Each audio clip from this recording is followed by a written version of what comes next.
All right, let's dive into the fascinating world of long-term relationships.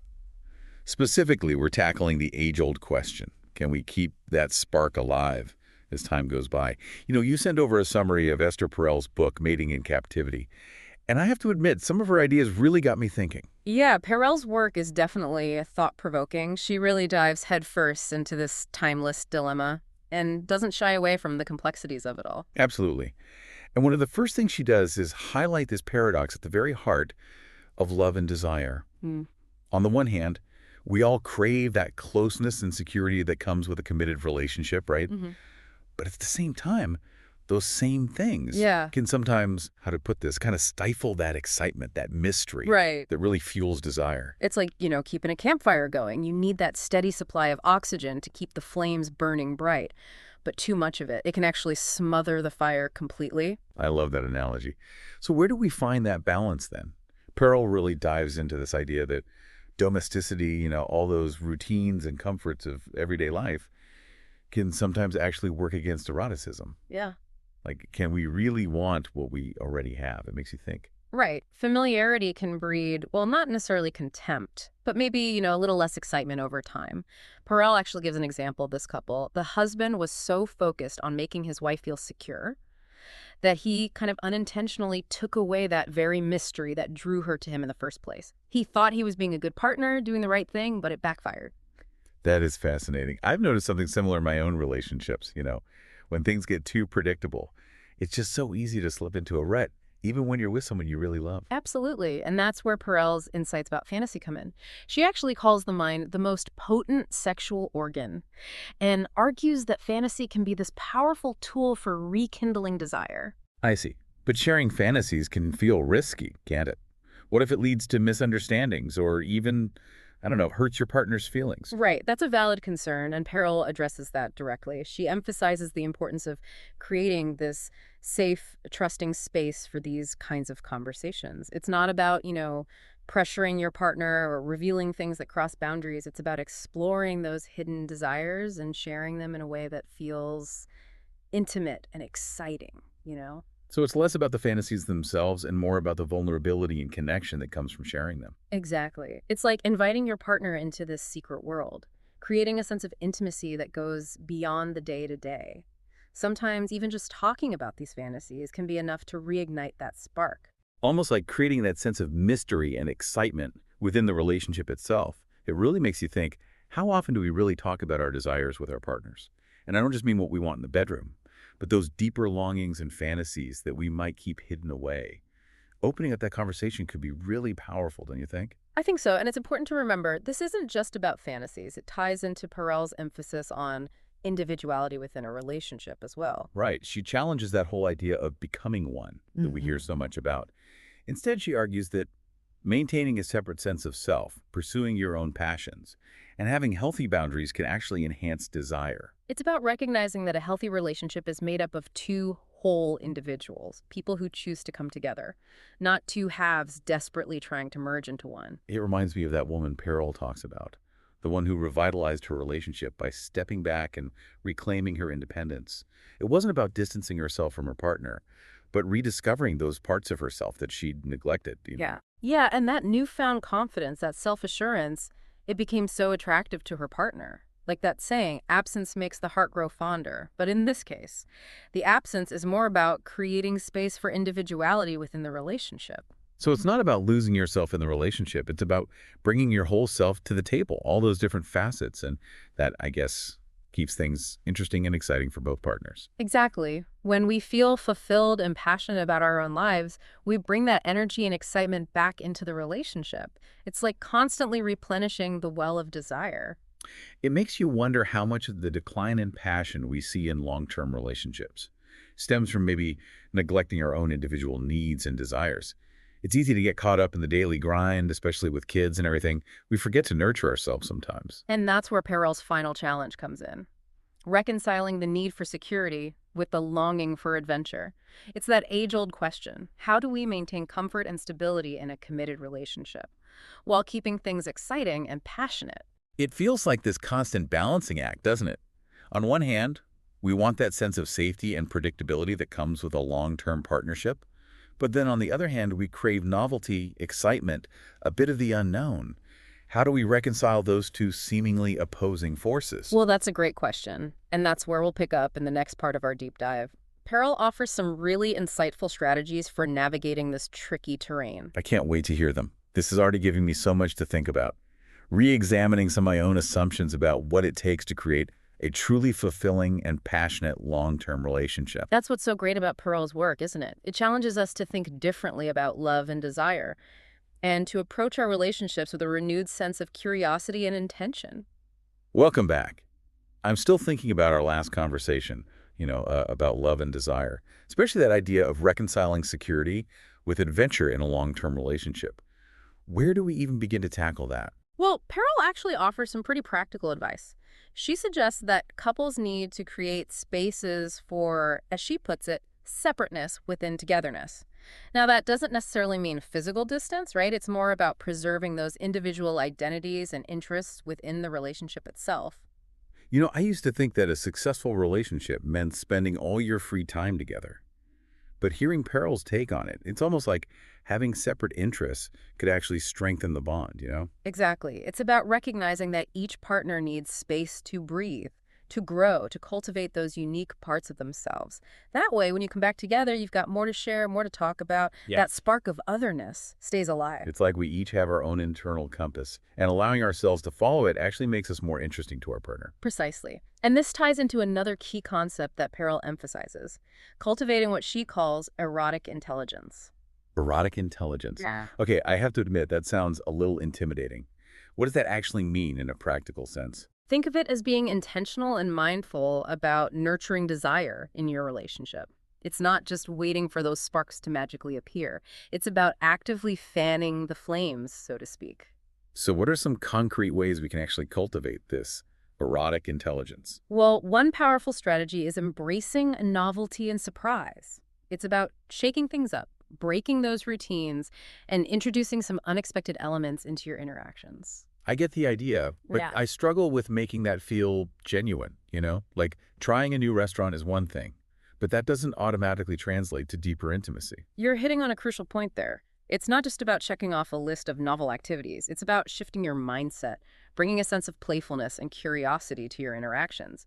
Maybe it's surprising your partner with a thoughtful gesture, or planning a date that connects to a shared memory.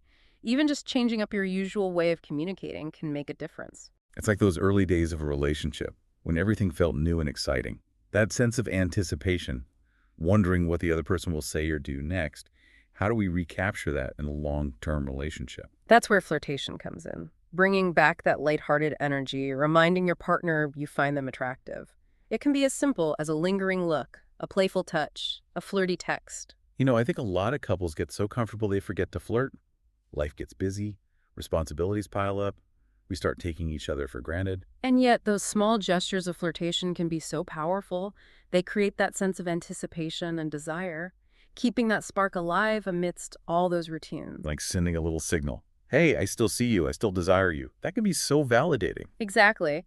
And these playful interactions don't have to be confined to the bedroom either. They can happen throughout the day in those small, unexpected moments. So we've talked about space for individuality, erotic intelligence, and remembering to flirt. What other insights does Peril offer for navigating the complexities of desire in long-term relationships? Well, we can't overstate the importance of communication. And I'm not just talking about practical stuff like who's picking up the kids or what's for dinner. I'm talking about creating a safe, open space to talk about your needs, your desires, even those fantasies we talked about earlier. That could be tough to navigate, though, can't it? How do we ensure those conversations are safe and productive, rather than leading to hurt feelings? Peril stresses vulnerability, honesty, and respect in those conversations. It's not about reading each other's minds. It's about being willing to express your own needs and truly listen to your partners. One of the biggest challenges is getting out of our own heads, I think. It's easy to get caught up in our own assumptions about what our partner is thinking or feeling, instead of actually asking them. Right, and Peril reminds us it's not just about talking, it's also about really listening. Paying attention not just to the words, but the emotions behind them, the unspoken needs. It's about approaching it as a team, finding solutions that work for both partners. Exactly. And remember, these conversations aren't just about problems or complaints. They can be a chance to express appreciation, gratitude, love for your partner. Yes. It's easy to focus on what's bothering us. We forget to acknowledge all the good things. Those expressions of appreciation go a long way in strengthening the connection and rekindling desire, reminding each other why you're in this relationship in the first place. I love that. It seems like so much of maintaining desire in a long-term relationship is about being intentional. It doesn't just happen. You have to actively cultivate it. Absolutely. And this leads to another fascinating concept that Perel introduces, the idea of rituals. When I hear rituals, I think of something formal, maybe even a bit stuffy. How does that apply to relationships? It's not about rigid traditions or anything like that. It's about creating meaningful practices, routines that you both share, something you both look forward to that helps strengthen your bond. So it could be as simple as a weekly date night, or cooking dinner together on Sundays, or even just taking a walk together every evening. Exactly. It's about finding those small but significant ways to connect on a regular basis. I think that's so important, especially with how busy life gets. It's easy to let those moments slip away. Rituals provide a framework for connection, a way to carve out time for each other amidst the chaos of life. And they don't have to be elaborate or time-consuming. It's more about the intention, the conscious choice to prioritize your relationship. And that intentionality extends to another important aspect Perel emphasizes, creating erotic space. You mentioned erotic space earlier, and I have to admit, I'm still a bit unclear on what that actually means. Does it mean like redecorating the bedroom? It can involve the physical environment, sure, but it's much broader than that. It's about setting the stage for intimacy and desire, both physically and mentally. Okay, so help me understand that. What are some examples of creating erotic space? It could be as simple as dimming the lights, putting on some music, or even just turning off your phones and giving each other your undivided attention. So it's about eliminating distractions and creating a space where you can both be present and connected. Exactly. Peril reminds us that this doesn't have to be complicated or expensive. It's those small gestures, those moments of attention and care that can make all the difference. It's about creating a sanctuary for your relationship, a space where you can both feel safe, loved, and desired. Beautifully said. Now let's shift gears a bit. Talk about another crucial aspect that Peril highlights. Accepting that there will be ups and downs. In any long-term relationship, I mean. Oh, absolutely, I can relate to that. Even the most loving couples go through those periods of distance, or conflict, or just a lack of spark. That's so true. But Peril stresses that these challenges don't have to be the end of the story. They can actually be opportunities for growth and deeper connection. So it's not about panicking when those dips in desire happen. It's about understanding they're a natural part of the cycle. Precisely. She encourages couples to view these challenges as opportunities to learn about themselves and each other, working through those tough moments together, emerging stronger on the other side. It's about embracing that messy, imperfect reality of relationships, isn't it? Recognizing that those imperfections are often what make them so beautiful. Well said. Remember, desire isn't a constant state. It ebbs and flows. That's perfectly normal. But what happens when those ebbs start to feel more like a drought? That's a great question, and that's something we'll delve into in our final segment. We'll explore some strategies for navigating those dips in desire and hopefully rekindling that spark. I'm looking forward to it. This conversation has already given me so much to think about. Honestly, a renewed sense of hope about long-term love. That's wonderful to hear. Remember, a fulfilling and passionate relationship is within reach for anyone willing to put in the effort. Welcome back to our deep dive into Esther Perel's Mating in Captivity. We've talked about so much already. That paradox of love and desire, the power of individuality, communication, so much. But I'm really curious about those strategies you mentioned for navigating those inevitable dips in desire, when things cool down a bit. Right. Well, it's important to remember that a decline in passion, it doesn't automatically mean the relationship is over. It's often just the signal that, something needs to change. Okay, that's reassuring to hear. But where do we even start with that? How do we actually rekindle that spark when it feels like it's fading? Pearl suggests a few different approaches. One is to focus on strengthening other aspects of your connection. Think about the foundation of your relationship, those shared values, interests, goals. Sometimes simply spending quality time together, doing things you both enjoy, that can help reignite that closeness, that intimacy. So it's like reminding yourselves why you fell in love in the first place. Yeah, Nurturing those deeper bonds that go beyond the physical. exactly. And as that connection deepens, you might find that desire starts to come back more naturally. It's like creating fertile ground for passion to reemerge. I see, that makes sense. But what are those times when it feels like you've tried everything and the spark just isn't there? Well, first of all, remember, you're not alone in this. Every long-term relationship goes through these periods, ebbs and flows. It's perfectly normal for desire to fluctuate over time. I think that's so important to hear. Mm. It's easy to feel like there's something wrong with us, especially with all these images of perfect couples we see everywhere, always passionate. Right, it's all an illusion. Real relationships are messy, dynamic, constantly evolving. And sometimes those periods of low desire, they're just a sign that it's time to shake things up a bit. Reevaluate your needs and desires.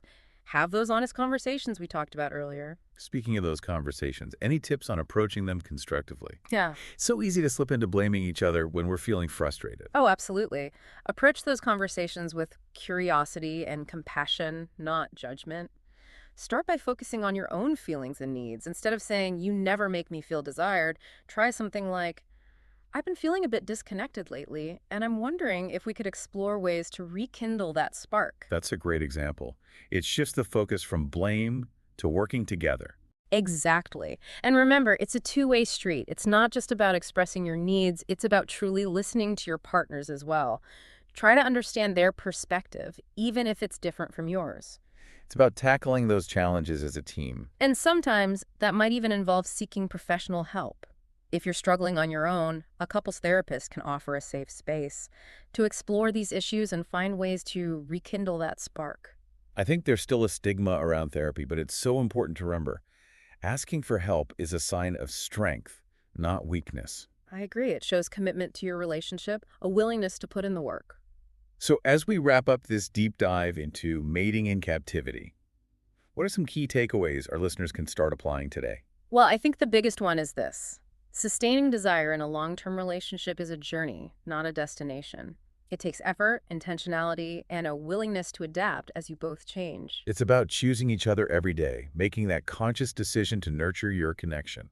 And that connection goes beyond the physical, remember. It's about cultivating intimacy on all levels, emotional, intellectual, spiritual, even playful. It's about remembering to have fun together, to flirt, surprise each other, create those moments that make your relationship feel special. And don't be afraid to step outside your comfort zone. Try something new, embrace that creative discomfort. Those experiences can be incredibly bonding and help rekindle that excitement. It's not about striving for some perfect relationship. It's about embracing the reality of long-term love. Messy, beautiful, and always evolving. And remember, you're not alone on this journey. Every couple faces challenges, but those challenges can actually lead to a deeper connection. If you face them together, that is. It's been so insightful exploring these ideas with you. I feel like I have a whole new perspective on long-term relationships. The pleasure was all mine. Remember, the journey of love is a lifelong adventure. Embrace it fully.